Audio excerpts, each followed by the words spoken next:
अस्सलाम वालेकुम एवरीवन। मेरा नाम शहजाद हसन है। आप में से बहुत सारे लोग मुझे जानते हैं। मैं हैज़मेटिक सॉल्यूशंस में लीड ट्रेनर हूँ। ऑक्यूपेशन सेफ्टी एंड हेल्थ की सर्टिफिकेशंस करवाता हूँ। इस वीडियो में मैंने आपसे थोड़ी सी जो रिसेंटली अपडेट्स आई हैं निबॉश यूके की तरफ से उनके बारे में डिस्कशन करनी है। अच्छा, निबॉश यूके बेसिकली एक एग्जामिनेशन बोर्ड है, national examination board in occupational safety and health. UK का एग्जामिनेशन बोर्ड है जो डिफरेंट क्वालिफिकेशंस की असेसमेंट्स करवाता है और उसके बाद उनको सर्टिफाई करवाता है स्टूडेंट्स को। तो मैंने उसकी जो सबसे इम्पॉर्टेंट सबसे पहली सर्टिफिकेशन है लेवल 3 की सर्टिफिकेशन, इंटरनेशनल जनरल सर्टिफिकेट, उसके बारे में आपसे बात करनी है कि रिसेंटली अपडेट्स आई हैं 2026 में। और 2026 की जो अपडेट्स हैं उसमें इंटरनेशनल जनरल सर्टिफिकेट की कुछ क्वालिफ़िकेशन का स्ट्रक्चर थोड़ा सा चेंज हुआ है। तो उस चेंज के बारे में मैंने इस वीडियो में बात करनी है और इसी वीडियो के आखिर में थोड़ा सा मैंने निबॉश की जो यूनिट 2 है रिस्क असेसमेंट, उसके बारे में भी थोड़ी सी एक इंट्रोडक्शन है, वो भी आपके लिए बहुत ज़्यादा इंफॉर्मेटिव हो सकता है। अच्छा, रिसेंटली निबॉश यूके की तरफ से अपडेट्स आई हैं इंटरनेशनल जनरल सर्टिफिकेट में, जो कि पूरी दुनिया के स्टूडेंट्स करते हैं ताकि वो मुख्तलिफ़ कंट्रीज़ में हेल्थ एंड सेफ्टी ऑफिसर बन सकें। हेल्थ एंड सेफ्टी के प्रोफेशन को ज्वाइन करने के लिए बहुत सारी सर्टिफिकेशंस होती हैं, बट उनमें सबसे इम्पॉर्टेंट सर्टिफिकेशन आईजीसी लेवल 3 की सर्टिफिकेशन है, इंटरनेशनल जनरल सर्टिफिकेट। और इंटरनेशनल जनरल सर्टिफिकेट की जो सर्टिफिकेशन है, ये जो क्वालिफिकेशन है, इसमें जो स्पेसिफिकेशन अभी करंटली चल रही थी उसके अंदर दो यूनिट्स थी, एक IG1 और एक IG2। बट जो रीसेंट अपडेट्स आई हैं उनको 2025 स्पेसिफिकेशंस का नाम दिया गया है, जो कि 4 मार्च 2026 से स्टार्ट हैं। और 2025 स्पेसिफिकेशंस में थोड़ा सा चेंज आया है। जैसा कि पहले IG1 की यूनिट थी, उसका नाम अब तब्दील कर दिया गया है GIC1। यूनिट का कोड तब्दील कर दिया गया है, यूनिट का टाइटल सेम है, management of health and safety. और IG2 का नाम तब्दील करके GIC2 कर दिया गया है, जिसके अंदर माइनर सी चेंजेस हैं। अब IG1 management of health and safety और IG2 रिस्क असेसमेंट, नॉर्मली आपको ये दोनों क्वालिफिकेशन, दोनों जो यूनिट्स हैं वो पास करनी पड़ती हैं और उसके बाद फिर आपकी ये क्वालिफिकेशन कंप्लीट होती है और उसका सर्टिफिकेट आपको आता है। रिसेंट जो अपडेट्स आई हैं उसमें IG1 में कोई भी चेंज नहीं किया गया। IG1 एग्जैक्टली सेम जैसे 2018 वाली स्पेसिफिकेशंस में चल रहा था। एक ओपन बुक एग्जामिनेशन का तरीकाकार होता था, जिसमें स्टूडेंट जब एग्ज़ाम बुक करता है तो एग्ज़ाम के दिन उसको एक सिनेरियो मिलता है। उस सिनेरियो में किसी भी रियलिस्टिक ऑर्गेनाइजेशन की कहानी होती है और उस कहानी के बाद फिर 100 मार्क्स के क्वेश्चंस पूछे जाते हैं और उनको आंसर करने के लिए मैक्सिमम 24 घंटे का टाइम दिया जाता है। स्टूडेंट्स को अलाउ होता है कि वो किसी बुक को, किसी इंटरनेट रिसोर्स को यूज़ करना चाहें, किसी भी वेबसाइट को यूज़ करना चाहें तो वो कर सकते हैं इंफॉर्मेशन गेन करने के लिए। और इस एग्ज़ाम के फॉर्मेट को कहते हैं OBE, ओपन बुक एग्जामिनेशन। और ओपन बुक एग्जामिनेशन सिर्फ और सिर्फ कवर करता है IG1 को। IG1 management of health and safety, इसके अंदर सिखाया ये जाता है कि थ्योरेटिकली एक सेफ्टी प्रोफेशनल को किन चीज़ों का नॉलेज होना चाहिए। जो सेकंड यूनिट है IG2, उसको रिस्क असेसमेंट कहते थे। तो अभी उसका नाम, यूनिट जो कोड है वो चेंज कर दिया गया, IG2 से चेंज करके GIC2 कर दिया गया है। और उसका जो टाइटल है वो सेम है, रिस्क असेसमेंट। ये अभी भी उसी तरीके से प्रैक्टिकल असेसमेंट है जैसे कि 2018 स्पेसिफिकेशंस में थी, लेकिन इसमें कुछ चेंजेस हुई हैं और उन चेंजेस के बारे में आज हमने बात करनी है। जो IG1 है, अभी न्यू नेम से हम उसको पुकारेंगे GIC1। GIC1 इसका यूनिट कोड है और यूनिट टाइटल है management of health and safety. ये एग्जैक्टली पहले की तरह है। इसको पास करने के लिए पहले जो इसका स्टडी वर्क है, कोर्स वर्क है, उसमें 4 चैप्टर्स हैं और निबॉश यूके चैप्टर्स को एलिमेंट्स कहता है। तो 4 एलिमेंट्स हैं और उन 4 एलिमेंट्स में जो हम टॉपिक्स पढ़ते हैं उसको गिवन सिनेरियो पे अप्लाई करके हमने आंसर करना होता है। तो जैसा कि 2018 वाली स्पेसिफिकेशन में 4 एलिमेंट्स थे, एग्जैक्टली वही एलिमेंट्स 2025 वाली स्पेसिफिकेशन में भी सेम है। इसमें भी 24 आवर्स का एक ओपन बुक एग्जाम है, सिनेरियो बेस्ड। आपको एक किसी भी अनसीन सिनेरियो कोई दिया जाता है, रियलिस्टिक किसी भी ऑर्गेनाइजेशन का, और उस ऑर्गेनाइजेशन का इंट्रोडक्शन भी पहले उसमें देते हैं। फिर उसका कोई ट्रैक रिकॉर्ड है उसके बारे में भी बात की जाती है। रिसेंटली कोई हादसा हुआ है उसके बारे में भी कहानी बताई जाती है। उस हादसे के बाद फिर किस तरीके से उसको इमरजेंसी सिचुएशन को टैकल किया गया या क्या इमीडिएट एक्शंस लिए गए उनके बारे में भी बात की जाती है। और उसी सिनेरियो के बाद फिर आपसे 100 मार्क्स के क्वेश्चंस पूछे जाते हैं। IG1 का या GIC1 जिसका अब नाम है, उसको अपलोड करने के लिए लर्निंग प्लेटफॉर्म एक निबॉश यूके लिंक भेजता है। जब स्टूडेंट्स एग्जाम के लिए इनरोल हो जाते हैं तो उन स्टूडेंट्स को यूज़र नेम और पासवर्ड और उसका लिंक मिल जाता है। तो एग्ज़ाम के दिन स्टूडेंट्स ने क्या करना होता है, स्टूडेंट्स ने उस लिंक को ओपन करना होता है और उसके बाद उसमें वो यूज़र नेम और पासवर्ड एंटर करके लॉगिन करना होता है और लॉगिन करके अपनी 100% कंप्लीट आंसर शीट अपलोड करनी होती है। तो एग्जैक्टली जैसे IG1 में ओपन बुक एग्जाम में जो लर्निंग प्लेटफॉर्म था, वही लर्निंग प्लेटफॉर्म GIC1 में भी है। तो इसमें कोई भी किसी भी किस्म का चेंज नहीं हुआ। जैसे IG1 में पेपर के कुछ दिन के बाद एक क्लोजिंग इंटरव्यू होता था, अब GIC1 में भी उसी तरीके से पेपर के कुछ दिन के बाद एक क्लोजिंग इंटरव्यू होगा। मार्किंग स्कीम भी सेम है, इसमें भी कुछ चेंज नहीं है। 100 मार्क्स के क्वेश्चंस पूछे जाते हैं स्टूडेंट से और स्टूडेंट्स को 45 मार्क्स चाहिए होते हैं उसको पास करने के लिए। सिंपली अगर कोई भी 45 मार्क्स गेन कर लेता है तो वो पास होता है। लेस देन 45 पे उसके रिजल्ट में रेफर लिखा हुआ आता है। जब वो 45 से लेके 64 मार्क्स के अंदर अंदर होता है तो उसके सर्टिफिकेट पे मेंशन होता है सिंपल पास्ड। पास्ट लिखा होता है कि this student has passed this qualification. अगर कोई भी स्टूडेंट 65 नंबर ले सकता है, 65 मार्क्स ले लेता है या 74 तक रहता है 65 से, तो उसको रिजल्ट पे मेंशन होता है पास्ड विद क्रेडिट। और अगर कोई भी स्टूडेंट 75 या उससे ज़्यादा मार्क्स गेन कर लेता है तो उसके रिजल्ट पे और सर्टिफिकेट पे लिखा होता है पास्ड विद डिस्टिंक्शन। तो ये ग्रेडिंग का क्राइटेरिया है एक IG1 का, अभी भी उसी तरीके से है ग्रेडिंग का क्राइटेरिया। 100 मार्क्स का टोटल पेपर है, मैक्सिमम 24 घंटे में करना है और अपलोड भी उसी टाइम के अंदर अंदर करना है और 45 नंबर चाहिए पास करने के लिए। अच्छा, जो GI2 है, GIC2, IG2 इसका पुराना नाम है और न्यू नेम इसका GIC2 है। GIC2 में कुछ मेजर चेंजेस आई हैं। फर्स्ट ऑफ ऑल, मार्किंग का क्राइटेरिया चेंज हो गया है। पहले क्या होता था कि पहले स्टूडेंट को IG2 में एक रिस्क असेसमेंट कंडक्ट करना होती थी और वो रिस्क असेसमेंट कंडक्ट करके जब सबमिट करता था तो एग्जामिनर के पास एक क्राइटेरिया होता था। अगर वो स्टूडेंट वो सारे के सारे क्राइटेरिया को मीट करता था तो वो पास हो जाता था। अगर कोई एक भी क्राइटेरिया चेकलिस्ट में से कोई एक भी आइटम अगर उसका वो मीट नहीं होता था तो एग्जामिनर उसके रिजल्ट पे नॉट मेट लिख देता था। मतलब ये था कि GIC2 में ये मेजर चेंज आया है कि IG2 में मार्क्स नहीं होते थे जिसकी वजह से 100% रिपोर्ट ठीक होने के बाद ही पास होती थी। जबकि GIC2 में मार्किंग का एक क्राइटेरिया आ गया है, GIC2 यूनिट रिस्क असेसमेंट। इसमें 100 मार्क्स की ये रिस्क असेसमेंट बन गई है जिसमें से 60 मार्क्स पास करने के लिए लाजमी चाहिए। अगर कोई भी स्टूडेंट 59 मार्क्स गेन करेगा तो उसकी IG2 या GIC2 रेफर हो जाएगी और उसको वो फिर दोबारा उसमें अपीयर होना पड़ेगा। कोई एक भी यूनिट रेफर हो जाए तो जो यूनिट पास हो जाती है वो तो पास्ड है और जो रेफर हो जाती है उसके लिए स्टूडेंट को दोबारा रजिस्टर करना पड़ता है फी पे करके और दोबारा फिर उसमें करेक्शंस के बाद वो चीज़ सबमिट करनी होती है। तो learners will need to gain 60 out of 100 marks. Pass करने के लिए 60 मार्क्स चाहिए GIC2 के। सबमिशन में भी एक मेजर चेंज है।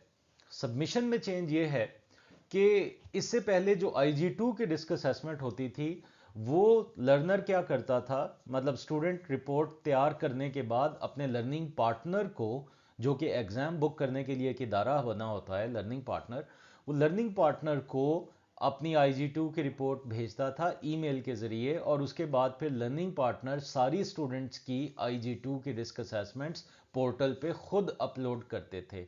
जबकि GIC2 में ये चीज़ चेंज हो गई है। मार्च 2026 के बाद से जो भी स्टूडेंट्स GIC2 की रिस्क असेसमेंट तैयार करेंगे, वो सेम लर्निंग प्लेटफॉर्म पे जाके खुद उसको अपलोड करेंगे जिस लर्निंग प्लेटफॉर्म पे IG1 या GIC1 open book examination upload होता है। तो GIC2 में ये एक मेजर चेंज है सबमिट करने का। अभी लर्निंग पार्टनर को ईमेल के ज़रिए नहीं भेजनी पड़ेगी। अभी लर्निंग प्लेटफॉर्म पे स्टूडेंट्स के पास टाइम होगा 10 वर्किंग डेज़ का IG1 के एग्ज़ाम के बाद, और IG2 की जो रिस्क असेसमेंट है जिसका नाम GIC2 है, वो 10 वर्किंग डेज़ के अंदर अंदर सबमिट कर देंगे। ये दोनों यूनिट्स कंप्लीट होने के बाद स्टूडेंट्स ने एक लर्निंग पार्टनर को या निबॉश के रिप्रेजेंटेटिव को एक क्लोजिंग इंटरव्यू देना होता है, और उस क्लोजिंग इंटरव्यू के बाद फिर उसका रिजल्ट आता है। तो नॉर्मली जो रिजल्ट आता है वो पहले आता था 50 वर्किंग डेज के बाद। जिस दिन आपका वो IG1 का एग्जाम हुआ तो 50 वर्किंग डेज के बाद उसका रिजल्ट आता था। अभी GIC1 और GIC2 दोनों जब पेपर्स आपने सबमिट कर दिए हैं, तो जो ऑफिशियल डेट GIC1 की है ओपन बुक एग्जाम की, उसके 60 वर्किंग डेज के बाद रिजल्ट आया करेगा। तो 10 वर्किंग डेज निबॉश यूके ने रिजल्ट के लिए बढ़ा दिए हैं। फ्यूचर में हो सकता है कि वो इस टाइम को कम कर दें, बट अभी की न्यूज़ ये है कि इस क्वालिफिकेशन का जो रिजल्ट है अब से 60 वर्किंग डेज में रिसीव हुआ करेगा। GIC2 की टेम्पलेट में चेंजेस आई हैं, मेजर चेंजेस आई हैं, वो मैं अभी थोड़ी देर में आपके साथ डिस्कस करूंगा। उस टेम्पलेट में जो ब्रेकडाउन है मार्क्स का वो भी ऐड हो गया है। मेरा पर्सनली ये जो मेरा एक्सपीरियंस है उसके मुताबिक ये बहुत ज़्यादा आसानी हो गई है निबॉश IGC के स्टूडेंट्स के लिए।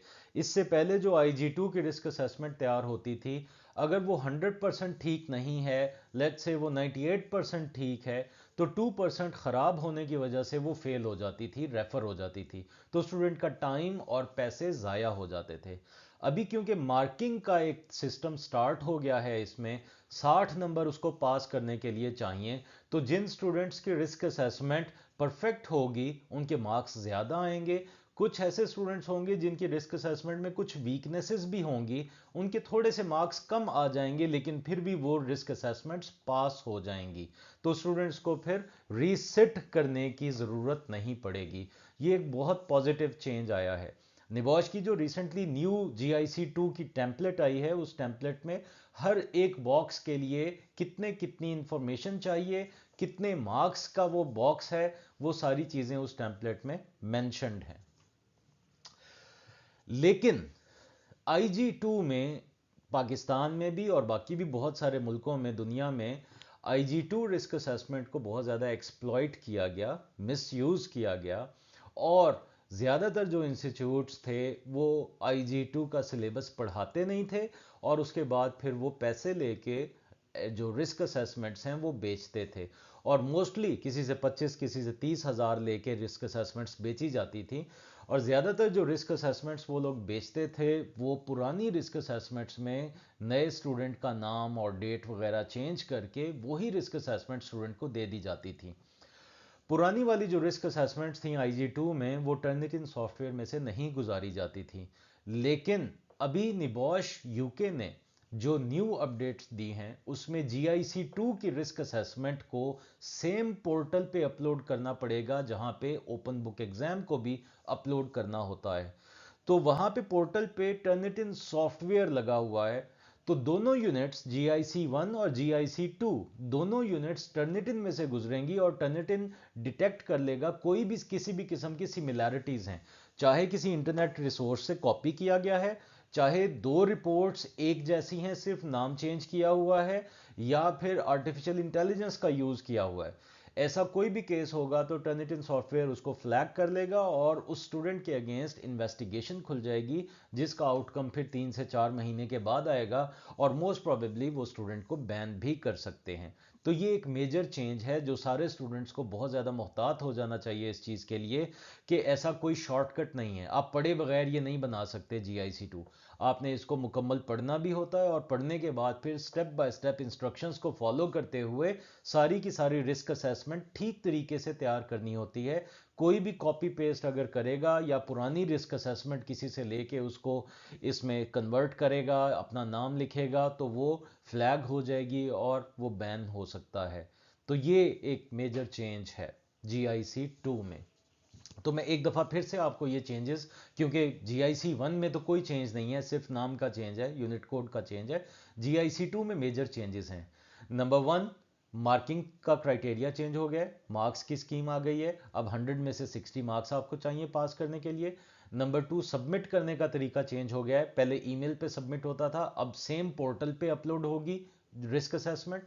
नंबर 3, रिजल्ट थोड़ा सा मजीद डिले हो गया है, 50 वर्किंग डेज की बजाय 60 वर्किंग डेज के बाद आया करेगा।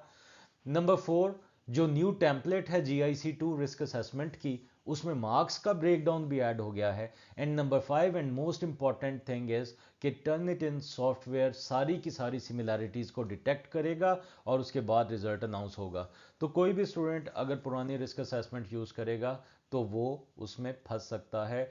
तो इसलिए बेहतर ये है कि सारे स्टूडेंट्स इसको सीखें और सीखने के बाद फिर ये तैयार करें।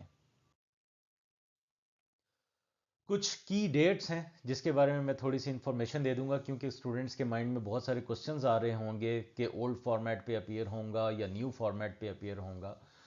ये जो अनाउंसमेंट है, ये जो अपडेट है, ये 7 जनवरी 2026 को आई है निबॉश यूके की वेबसाइट पे। और 2 फरवरी 2026 से जितनी भी क्लासेस स्टार्ट होंगी वो जो लेटेस्ट फॉर्मेट है GIC 1 और GIC 2 के मुताबिक ही होंगी। न्यू फॉर्मेट पे GIC 2 की जो सबमिशन है उसका आगाज 4 मार्च 2026 है, डेट उसकी। पहली जो असाइनमेंट्स हैं रिवाइज्ड सिलेबस के बाद 2026 4 मार्च को स्टार्ट होंगी। और उसके बाद फिर लर्नर्स जो कि दोबारा अपनी असेसमेंट में अपीयर हो रहे हैं उनको इस डेट के बाद अगेन मतलब उसमें न्यू स्पेसिफिकेशन पे आना पड़ेगा। 6 अगस्त 2026 एक डेडलाइन है जिसके बाद कोई भी स्टूडेंट पुराने फॉर्मेट पे अपीयर नहीं हो सकता। तो जितने भी स्टूडेंट्स की कोई भी एक यूनिट रहती है IG 1 या IG 2, तो उनको 6 अगस्त 2026 से पहले पहले 2025 स्पेसिफिकेशंस से बचने के लिए उनको 6 अगस्त 2026 से पहले पहले अपीयर होना है। अगर वो उस डेट तक उसमें अपीयर नहीं होते, उसकी इनरोलमेंट उसके तकरीबन 1.5-2 महीने पहले जाएगी। अगर वो अपीयर नहीं होते तो फिर उनको जो लेटेस्ट फॉर्मेट है 2025 स्पेसिफिकेशंस उस पे अपीयर होना पड़ेगा। अच्छा, अगर कोई भी स्टूडेंट ऐसा है जिसने IG 2 में जो अभी तक अपीयर नहीं हुआ तो वो GIC 2 में ही अपीयर होगा। अगर कोई भी ऐसा स्टूडेंट है जिसकी निबॉश के साथ एग्जाम रजिस्ट्रेशन नहीं हुई और वो अपीयर नहीं हुआ IG 2 रिस्क असेसमेंट में, तो वो न्यू स्पेसिफिकेशन 2025 स्पेसिफिकेशन में ही अपीयर होगा। मतलब उसको, अगर उसने पुराने फॉर्मेट पे रिस्क असेसमेंट तैयार की हुई है तो उसको फिर न्यू फॉर्मेट पे कन्वर्ट करनी पड़ेगी। 4 मार्च 2026 का पेपर अगर कोई भी देगा तो वो फिर न्यू फॉर्मेट पे अपने रिस्क असेसमेंट्स को GIC 2 का जो टेम्पलेट है उसके मुताबिक वो अपनी रिस्क असेसमेंट तैयार करेगा। अगर कोई भी ऐसा स्टूडेंट है जिसने निबॉश IG 2 में वो अपीयर हुआ बट उसकी वो रिस्क असेसमेंट पास नहीं हो सकी, रेफर हो गई, तो वो पुरानी स्पेसिफिकेशन पे ही उसने कंप्लीट करनी है और उसकी डेडलाइन है 6 अगस्त 2026। 6 अगस्त 2026 एक कट डाउन डेट है। इस डेट से पहले पहले उसने पुराने फॉर्मेट पे अपनी IG 2 को क्लियर करना है। अगर उससे लेट कर देगा तो फिर उसको GIC 2 में अपीयर होना पड़ेगा और new risk assessment new format पे तैयार करके सबमिट करनी पड़ेगी। और अगर कोई भी ऐसा स्टूडेंट है जिसने IG 1 उसका रेफर हो गया लेकिन IG 2 उसका पास्ड है तो उसके लिए कुछ भी चेंज नहीं होगा, वो सेम इसी स्पेसिफिकेशन पे 2018 वाली स्पेसिफिकेशंस पे ही रहेगा। तो उसको बिल्कुल भी परेशान होने की ज़रूरत नहीं है। अगर किसी की IG 2 ऑलरेडी पास हो गई है तो GIC 1 और GIC 2 उसके लिए नहीं है। वो IG1 में ही अपीयर होगा, जिसमें भी रेफर हुआ है वो दोबारा उसमें अपीयर होके उसको पास करेगा, और उसमें कोई चेंज नहीं है, वो जिस तरीके से IG1 था उसी तरीके से वो GIC1 है। थोड़ा सा इंट्रोडक्शन मैं आपको इसमें देना चाह रहा हूँ GIC2 की टेम्पलेट के बारे में। पुरानी वाली जो IG2 की रिस्क असेसमेंट है उसकी टेम्पलेट थोड़ी सी डिफरेंट थी GIC2 की टेम्पलेट से। इसमें पार्ट्स की बजाय सेक्शंस आ गए हैं। जैसा कि पहले वाली रिस्क असेसमेंट में 4 पार्ट्स थे। पार्ट 1 बैकग्राउंड और मेथडोलॉजी के बारे में था। पार्ट 2 रिस्क असेसमेंट था। पार्ट 3 था prioritize 3 actions of highest priority and justify them. और पार्ट 4 था review, communicate and follow up. थोड़ी थोड़ी चेंजेस हर एक सेक्शन में आई हैं। अब इसमें सेक्शन का नाम दे दिया गया है पार्ट की बजाय। सेक्शन 1 10 नंबर का ये सेक्शन है, और इसकी ये जो टेम्पलेट में जो फर्स्ट पेज है वो इस तरीके से थोड़ा बहुत पहले जैसा है देखने में, जो स्ट्रक्चर है वो उसी तरीके का है, लेकिन माइनर चेंजेस हैं। अब इसमें नेम ऑफ ऑर्गेनाइजेशन पे स्टैरिक लगा हुआ है, स्टार साइट लोकेशन पे भी स्टैरिक लगा हुआ है, और स्टैरिक को डिफाइन नीचे किया गया है कि if you are worried about confidentiality you can invent a false name and location for your organisation but all other information provided must be factual. कि अगर आप ऑर्गेनाइजेशन का नाम कोई सरकारी इदारा है, कोई फौजी इदारा है, अगर आप ऐसा इदारा है कोई कि आप उसका नाम यहाँ पे स्पेसिफाई नहीं करना चाहते, तो आप फॉल्स नेम कोई भी इन्वेंट कर सकते हैं, या लोकेशन भी आप चेंज कर सकते हैं। अच्छा, नेम और लोकेशन में कोई भी मार्क्स नहीं है, लेकिन ये लिखना लाजमी है। उसके बाद 1.3 में लिखा हुआ है brief description of the organisation. आपकी ऑर्गेनाइजेशन क्या काम करती है, मेन बिजनेस उसका क्या है, कौन सी प्रोडक्ट्स वो बनाती है, कौन सी सर्विसेज प्रोवाइड करती है, कितनी शिफ्ट्स में काम करती है। ये 1 नंबर का पार्ट है ब्रीफ डिस्क्रिप्शन का। उसके बाद 1.4 है number of workers and typical roles. Number of workers और उनमें जो बेसिक जो जॉब टाइटल्स हैं आपकी कंपनी में, वो यहाँ पे मेंशन करने हैं। 1 नंबर का ये भी सेक्शन है, ये भी पार्ट है उसका। 1.5 में डिस्क्रिप्शन ऑफ द एरिया और process to be included in the risk assessment. आपके रिस्क असेसमेंट का स्कोप क्या है, आपके रिस्क असेसमेंट में कौन कौन से एरियाज कवर होंगे, और उसको थोड़ा सा डिस्क्राइब करना है कि उन एरियाज में क्या एक्टिविटीज़ होती हैं, और उन एक्टिविटीज़ में कौन से टूल्स और इक्विपमेंट और मशीनरी का इस्तेमाल होता है, या कौन से केमिकल्स का इस्तेमाल होता है। तो ये जो डिस्क्रिप्शन ऑफ द एरिया और process to be included in the risk assessment है, ये 2 नंबर का पार्ट है। तो टोटल ये जो पहला वाला सेक्शन है, बैकग्राउंड में पहला वाला जो टेबल बना हुआ है, ये 4 नंबर का है। बेसिक इंट्रोडक्शन है कंपनी का। पुराने वाले फॉर्मेट पे एक मेथोडोलॉजी होती थी जिसमें हमने पूरी कहानी बतानी होती थी कि हमने ये रिस्क असेसमेंट किस तरीके से बनाई है। उसको थोड़ा सा सिंप्लीफाई किया गया है, और उसमें नीचे वाले टेबल में लिखा हुआ है कि how the risk assessment was carried out. This should include 1.6 sources of information consulted.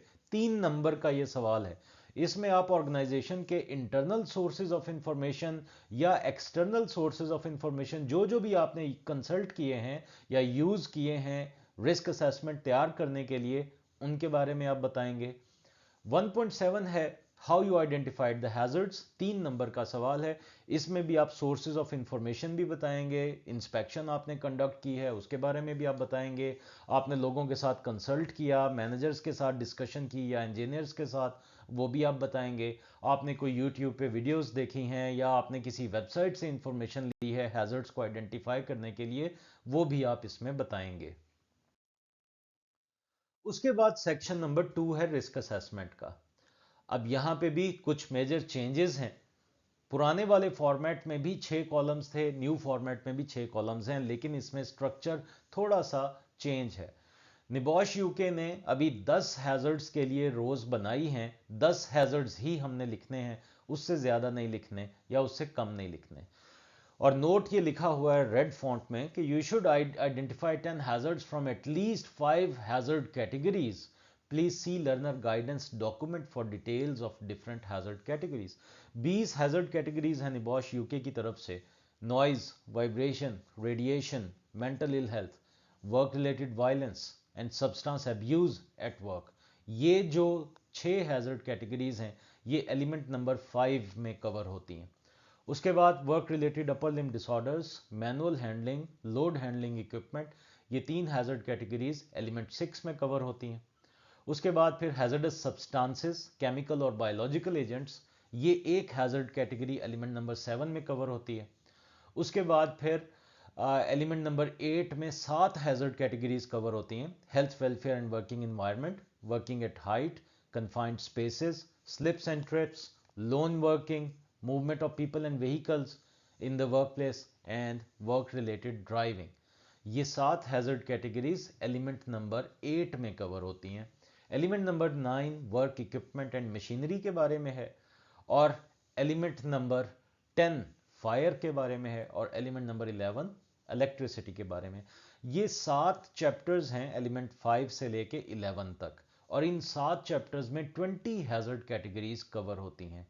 उन 20 हैजर्ड कैटेगरीज में से एटलीस्ट 5 हैजर्ड कैटेगरीज और एटलीस्ट 10 हैजर्ड्स आइडेंटिफाई करने हैं।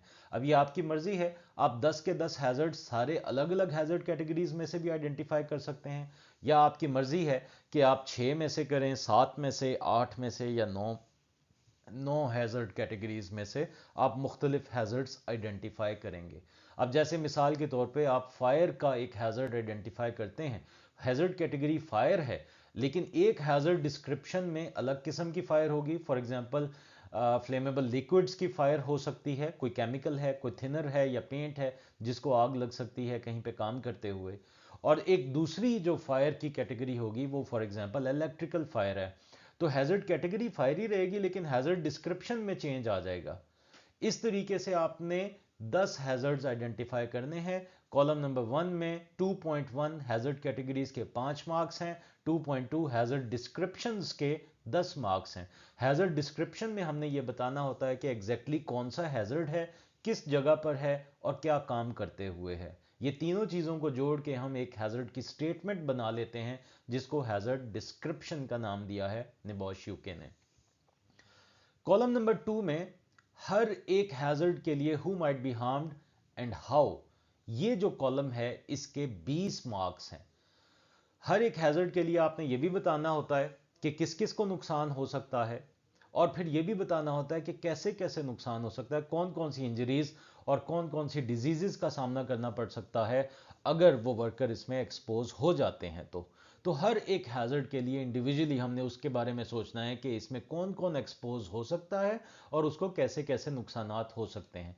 तो हर एक हैजर्ड के लिए हु माइट बी हार्म्ड का भी एक एक नंबर है, और how they could be harmed का भी एक एक नंबर है। 10 हैजर्ड्स हैं टोटल, 10 दफा हु माइट बी हार्म्ड, 10 दफा how they could be harmed, तो टोटल ये 20 नंबर का कॉलम है।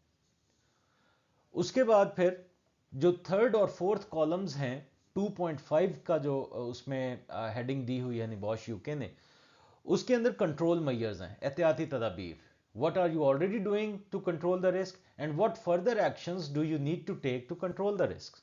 मतलब पहले हमने कॉलम नंबर 3 में what are you already doing to control the risk में हमने existing control measures लिखने हैं, और जो अगला कॉलम है व्हाट फर्दर कंट्रोल्स या further actions you need to take, इसके अंदर हमने फर्दर कंट्रोल्स लिखने हैं, हमारी रिकमेंडेशंस होंगी। मतलब आपकी कंपनी में जो जो किया जा रहा है वो what are you already doing to control the risk के नीचे लिखेंगे, और मजीद जो करने की ज़रूरत है वो further actions do you need to take to control the risk उसमें लिखेंगे। तो ये दोनों कॉलम्स मिला के 20 नंबर के हैं। कॉलम नंबर 3 और 4 what are you already doing और what further actions do you need to take to control the risk. तो ये जो दोनों कॉलम्स हैं मिला के एग्जिस्टिंग कंट्रोल्स सारे के सारे 10 नंबर के और फर्दर कंट्रोल सारे के सारे 10 नंबर के।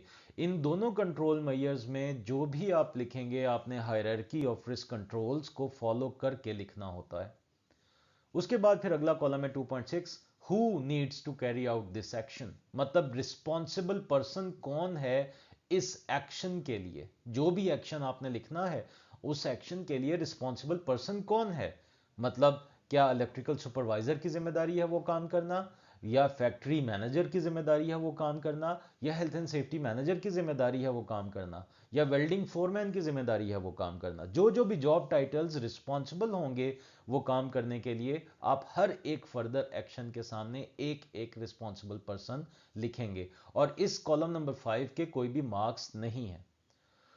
उसके बाद फिर अगला जो कॉलम है, when is the action needed bye, इसके अंदर एक मेजर चेंज आया है निबॉश यूके की तरफ से। पहले exact number of days, number of weeks या नंबर ऑफ मंथ्स बताने होते थे हर एक फर्दर एक्शन के लिए, लेकिन अब इसको इमीडिएट, मीडियम और हाई लेवल की टाइम स्केल के हवाले से डिस्ट्रीब्यूट कर दिया गया है। अगर कुछ घंटे या कुछ दिन का काम है तो इमीडिएट एक्शन, अगर थोड़ा सा ज़्यादा टाइम लगना है तो मीडियम, और अगर उससे ज़्यादा है तो फिर वो लॉन्ग टर्म एक्शन है, तो वो भी हम आगे टाइम स्केल में लिखेंगे। तो हर एक फर्दर एक्शन के सामने हमने वो टाइम स्केल लिखनी होती है कि जब तक ये काम करने की ज़रूरत है। तो ये इस तरीके से पार्ट 2 आपका कंप्लीट होगा। 10 हैज़र्ड्स आप कंप्लीट करेंगे, कोई एक बॉक्स भी आप ब्लैंक नहीं छोड़ सकते, हर एक बॉक्स को फिल करना लाजमी होता है। तो ये जो सेक्शन नंबर 2 है ये 65 नंबर का है। 60 नंबर आपको GIC 2 में चाहिए पास करने के लिए, और 65 नंबर सिर्फ और सिर्फ सेक्शन नंबर 2 में है। लेकिन कोई भी बॉक्स अगर खाली रह गया तो फिर भी रिपोर्ट फेल हो जाएगी, इस चीज का भी आपने ख्याल रखना है।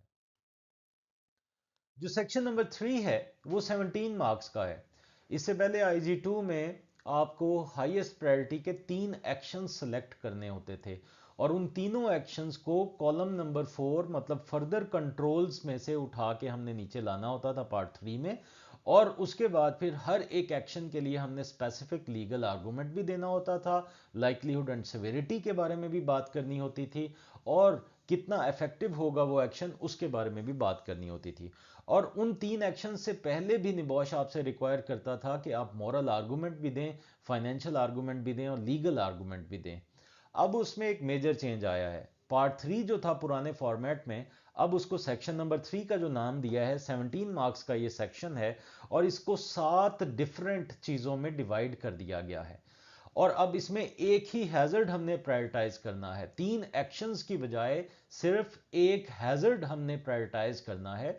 Section number 3, prioritize one hazard to manage from the risk assessment. इसमें हम वो हैजर्ड लिखेंगे पहले 3.1 में जिसको हम प्रायोरिटाइज कर रहे हैं, जो हमें लगता है कि ये सबसे ज्यादा जरूरी है, या हमें लगता है कि ये जानलेवा हो सकता है अगर इसके रिस्क को ना मैनेज किया गया, फेटल एक्सीडेंट्स हो सकते हैं। उस तरह के हैजर्ड को हमने प्रायोरिटाइज करना है, एक हैजर्ड को, एक से ज्यादा नहीं। उसके बाद फिर लीगल रीजंस हमने देनी है, वो लीगल रीजंस हम देंगे तो प्रायोरिटाइज करने के लिए वो 2 नंबर की होंगी, और उसके अंदर हमने ILO का रेफरेंस भी डालना होता है, ILO की कन्वेंशन और रिकमेंडेशन बतानी होती है। 3.3, moral reasons for prioritising this hazard. Moral argument जो हमने IG 1 में पढ़ा होता है, GIC 1 में भी moral reasons to manage health and safety, मतलब एक वर्कर को पेन एंड सफरिंग से बचाना, इंजरीज से, डिजीज से बचाना, या डिसेबल्ड होने से बचा देना, वो सारा जो मॉरल आर्गुमेंट है वो हमने छोटा सा यहाँ पे 2 नंबर का लिखना होता है। जो हर एक मार्क की लेंथ है वो इसी तरीके से समझें, आप याद रखें, जैसे आप IG 1 में, GIC 1 में ओपन बुक एग्जाम में एक नंबर लेने के लिए तकरीबन 3.5 लाइनें लिखते थे, उसी तरीके से आप जहन में रखें कि इतना इतना कंटेंट आपको इसमें लिखना पड़ेगा। 3.4 बिजनेस और फाइनेंशियल रीजंस हैं, और 3.5 general reasons for prioritising this hazard. 4 number की हैं जनरल रीजंस। ये basically general reasons for prioritising this hazard, इसके अंदर हम लाइकलीहुड और सिवियरिटी की बात करेंगे कि इस हैजर्ड को, अगर इसके रिस्क को हम नहीं मैनेज करते तो फिर क्या चांसेस हो सकते हैं और क्यों इतने चांसेस हो सकते हैं, और अगर वो हो गया, वो बंदा उसमें एक्सपोज हो गया, तो उसके नुकसान की शिद्दत या मैग्नीट्यूड ऑफ हार्म कितना होगा। ये 4 नंबर का है। और 3.6 में हमने ये बताना है कि how would the further actions help reduce the associated risks, कि ये जो फर्दर एक्शन है वो किस तरीके से, मतलब फर्दर एक्शंस उसके किस तरीके से रिस्क को कम करने में फायदेमंद साबित हो सकते हैं, कैसे रिस्क को कम करेंगे, ये 4 नंबर का है। Effectiveness of control. और लास्ट इसमें बॉक्स जो है वो, how would you check that the action carried out have been effective. Check कैसे करेंगे, मतलब आप फॉलो अप कैसे करेंगे, 3 नंबर का ये है। तो 17 मार्क्स का सेक्शन नंबर 3 है। उसके बाद फिर सेक्शन नंबर 4 जो लास्ट पार्ट है, पहले पुराने वाले फॉर्मेट पे होता था review, communicate and follow up, अब इसका नाम चेंज हो गया है communicate, check and review. 8 number का ये पार्ट है। तो 4.1 में आपसे पहले पूछा गया है कि how would the significant findings of the risk assessment be communicated within your organisation. कैसे आप कम्युनिकेट करेंगे रिस्क असेसमेंट की फाइंडिंग्स अपनी ऑर्गेनाइजेशन में। 4.2 how would you check that all the actions on the risk assessment have been carried out. Follow up कैसे लेंगे, 2 number का ये सवाल है। चेक कैसे करेंगे कि वो एक्शंस हो गए हैं या नहीं हुए, इंप्लीमेंटेशन उसकी हो गई या नहीं हुई। 4.3 when would you review the risk assessment. Review date आप सेलेक्ट करके बताएंगे कि कब इसको रिव्यू करना है। 4.4 वाई दैट रिव्यू पीरियड और डेट हैज बीन चोजन, कि मतलब आप कहते हैं कि मैंने 1 साल में रिस्क असेसमेंट को रिव्यू करना है, तो रीजन बताएं कि क्यों आपने ये डेट सेलेक्ट की। तो आप कह सकते हैं कि कंपनी की पॉलिसी है कि कोई भी रिस्क असेसमेंट, कोई भी प्रोसीजर्स जब हम बनाते हैं इस ऑर्गेनाइजेशन के अंदर, तो 1 साल का मैक्सिमम टाइम है। लेकिन 1 साल ख़त्म होने से पहले पहले अगर कोई मेजर चेंज आता है तो हम regardless of this review date हम फिर भी इस रिस्क असेसमेंट को रिव्यू करेंगे। ये 4 पार्ट्स। अगर देखा जाए पुराने फॉर्मेट पे जिन लोगों ने ऑलरेडी जो बना चुके हैं रिस्क असेसमेंट्स, उनको इसका बेहतर आइडिया होगा कि ये बहुत इजी हो गई है पास करना। और ये IG2 या GIC2 के अंदर आप 100 मार्क्स भी ले सकते हैं, पूरे के पूरे 100 मार्क्स भी आप ले सकते हैं GIC2 में, और इसको पास करना बहुत ज़्यादा आसान हो गया है। पहले जितनी हम लोगों की तरफ से मेहनत होती थी, अब उतनी ज़्यादा मेहनत भी नहीं चाहिए। स्टूडेंट को बहुत क्लियर एक गाइडलाइन मिल जाएगी और उसके लिए वो काम करना बहुत सिंपल हो जाएगा। उसको पता लग जाएगा कि इस बॉक्स में अगर मैं ये लिखूंगा तो 1 नंबर मिलेगा, अगर मैं नहीं लिखूंगा तो उसका 1 नंबर नहीं मिलेगा। तो ये हमारा GIC2 का न्यू टेम्पलेट है। अच्छा, मैं थोड़ी सी चीज़ें समराइज करना चाहता हूँ। पहला स्टेप है, आप एडमिशन लेते हैं, आप रजिस्टर होते हैं। जब भी हमारे कोर्सेज भी चल रहे होते हैं, आप उस स्टार्ट डेट से पहले पहले एग्ज़ाम इसके लिए उस क्लास के लिए आप एडमिशन लेते हैं। उसके बाद फिर आपका कोर्स वर्क जब स्टार्ट होगा तो GIC1 आपको पढ़ाया जाएगा, जिसमें 4 चैप्टर्स हैं। डेली बेसिस पे आपको असाइनमेंट्स दी जाएंगी, वो असाइनमेंट्स आप करते रहेंगे। वो असाइनमेंट्स हम इवेलुएट करके आपको बताएंगे कि किस तरीके से इम्प्रूव करनी है। और जैसे जैसे आपका कोर्स चलता रहेगा, उन असाइनमेंट्स के बाद आप पूरा का पूरा 24 आवर्स वाले एग्ज़ाम्स की प्रैक्टिस करेंगे। हर वो स्टूडेंट्स जिसने रियल एग्ज़ाम से पहले पहले एटलीस्ट 5 या 6 ओपन बुक एग्जाम्स 24-24 घंटे में सॉल्व किए होते हैं, उसके लिए ये क्वालिफिकेशन पास करने में कोई भी रुकावट नहीं आती और वो बहुत इजीली इसको पास कर लेता है। शर्त ये है कि उसने वो प्रैक्टिस की हो। जब आपका GIC1 की यूनिट कंप्लीट होगी तो उसके बाद फिर उसी दौरान, कोर्स के दौरान ही आपका एग्ज़ाम बुक होता है, लर्निंग पार्टनर के ज़रिए बुक होता है। लर्निंग पार्टनर गल्फ़ में भी हो सकते हैं, पाकिस्तान में भी हो सकते हैं, मोस्टली हम लोग गल्फ़ से करवाते हैं। तो जब आप एग्ज़ाम बुक करते हैं तो उस लर्निंग पार्टनर की फ़ी आपने पे करनी होती है। एडमिशन के टाइम पे पहले जब आपने हमारे साथ एडमिशन लिया तो 30% फ़ी होती है। रिमेनिंग तकरीबन जो 70% है फ़ी, वो आपने लर्निंग पार्टनर को देनी होती है एग्ज़ाम की बुकिंग के लिए। उसके साथ साथ फिर आपका GIC2 का सिलेबस भी चल रहा होता है। GIC2 की रिस्क असेसमेंट के, जैसे मैंने आपको पहले बताया, 7 चैप्टर्स हैं। उन 7 चैप्टर्स में 20 हैज़र्ड कैटेगरीज हैं। अब वो 20 हैज़र्ड कैटेगरीज पढ़ेंगे और पढ़ने के बाद फिर आप साथ साथ GIC2 की रिस्क असेसमेंट तैयार करेंगे। आपको क्लास में समझाया जाएगा स्टेप बाय स्टेप, आप डेली बेसिस पे वो काम करेंगे। और वो काम करने के साथ साथ आपके फोकल पर्सन्स होंगे, वो डेली बेसिस पे करेक्शंस करवाएंगे और उन करेक्शंस के मुताबिक आप उसको ठीक करते जाएंगे। जब आपकी वो रिस्क असेसमेंट कंप्लीट हो जाएगी तो मैं भी उसको फाइनल रिव्यू करूंगा और फाइनल रिव्यू करके आपको बोला जाएगा कि अब आपकी ये रिस्क असेसमेंट पूरी है। अगर आप ये रिस्क असेसमेंट खुद नहीं तैयार करते तो कोई और सोल्यूशन नहीं है। कोई भी आपको रिस्क असेसमेंट बना के नहीं देगा। अगर कोई आपसे पैसे ले रहा है, आप बाहर किसी से सोशल मीडिया से कहीं से कोई भी कॉन्टैक्ट नंबर ले लिया या किसी दोस्त ने दे दिया और वहाँ पे आप पे करके भी रिस्क असेसमेंट ले रहे हैं, तो मोस्ट प्रोबेबली वो आपको कोई पुरानी रिस्क असेसमेंट में चेंजेस करके नाम वगैरह बदल के डेट बदल के दे देगा, जिसकी वजह से वो टर्निटिन सॉफ्टवेयर उसको डिटेक्ट कर सकता है। तो कोई और सोल्यूशन नहीं है, स्टेप बाय स्टेप आपको ये GIC2 की रिस्क असेसमेंट तैयार करनी होती है ताकि वो पास भी हो सके। तो आपने एग्ज़ाम की इनरोलमेंट कर ली, बुकिंग कर ली, साथ साथ आपकी GIC2 की रिस्क असेसमेंट तैयार हो रही है। जैसे क्लासेस ख़त्म हुई तो आपकी GIC2 की रिस्क असेसमेंट भी उसके साथ ही ख़त्म हो जाएगी। फिर आप मज़ीद IG1 की या GIC1 की प्रिपरेशन करते रहेंगे, प्रैक्टिस करते रहेंगे। रियल जो एग्ज़ाम का दिन होगा उस दिन आपको जब पेपर मिलेगा तो उसके 24 घंटे के अंदर अंदर आपने वो पेपर सॉल्व करके अपलोड करना होगा प्लेटफॉर्म पे, और उसके 10 वर्किंग डेज के अंदर अंदर जो भी आपकी ओपन बुक एग्जामिनेशन की डेट थी, जो डेट शीट पे लिखी हुई है, उसके 10 वर्किंग डेज के अंदर अंदर सेम प्लेटफॉर्म पे आपने GIC2 की रिस्क असेसमेंट को भी अपलोड करना होगा। उसके बाद फिर आपने क्लोजिंग इंटरव्यू देना होता है। वो क्लोजिंग इंटरव्यू आप वक्त ज़ाया किए बगैर, वो मतलब आप मिस नहीं कर सकते वो क्लोजिंग इंटरव्यू। एक अच्छा इंटरनेट का कनेक्शन होना भी ज़रूरी है। मैंने क्लोजिंग इंटरव्यू की वीडियो एक बनाई हुई है, आपने शायद वो देख ली होगी। तो उसमें मैंने बहुत ज़्यादा डिटेल में बताया है कि क्लोजिंग इंटरव्यू देना लाजमी है। अगर कोई भी स्टूडेंट क्लोजिंग इंटरव्यू मिस करता है तो उसका रिजल्ट अनाउंस नहीं होगा, या उसकी इन्वेस्टिगेशन खुल जाएगी, या वो उसका एब्सेंट मार्क हो जाएगा पेपर में, तो फिर उसको GIC1 का पेपर दोबारा से देना पड़ेगा। तो क्लोजिंग इंटरव्यू को कोई भी मिस नहीं कर सकता। जो क्लोजिंग इंटरव्यू है वो लास्ट स्टेज है इस प्रोसेस की, और फिर उसके बाद आप बस रिजल्ट का वेट करेंगे जो कि 60 वर्किंग डेज में आएगा, और उसके बाद फिर सर्टिफिकेट्स आपके तकरीबन रिजल्ट के 2 महीने के बाद आएंगे। तो ये सारा प्रोसेस है जिसको मैंने 8 स्टेप्स में भी यहाँ पे डिवाइड किया है। अगर आपको कोई भी डाउट्स हों ये न्यू स्पेसिफिकेशन के बारे में, न्यू सिस्टम के बारे में, तो आप पूछ सकते हैं। आप मेरे व्हाट्सएप पे भी आप मुझे मैसेज कर सकते हैं, आप यहाँ पे कमेंट भी कर सकते हैं।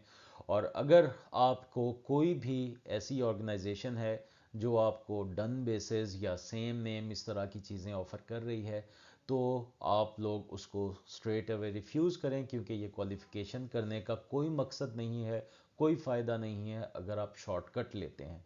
अगर आप शॉर्टकट लेंगे तो आप जॉब इंटरव्यूज़ भी पास नहीं कर सकेंगे। तो थैंक यू गाइस, और best of luck for your examination and GIC2 report submission. अगर कोई भी क्वेश्चंस हों तो मैं अवेलेबल हूँ। Thank you. अल्लाह हाफिज़।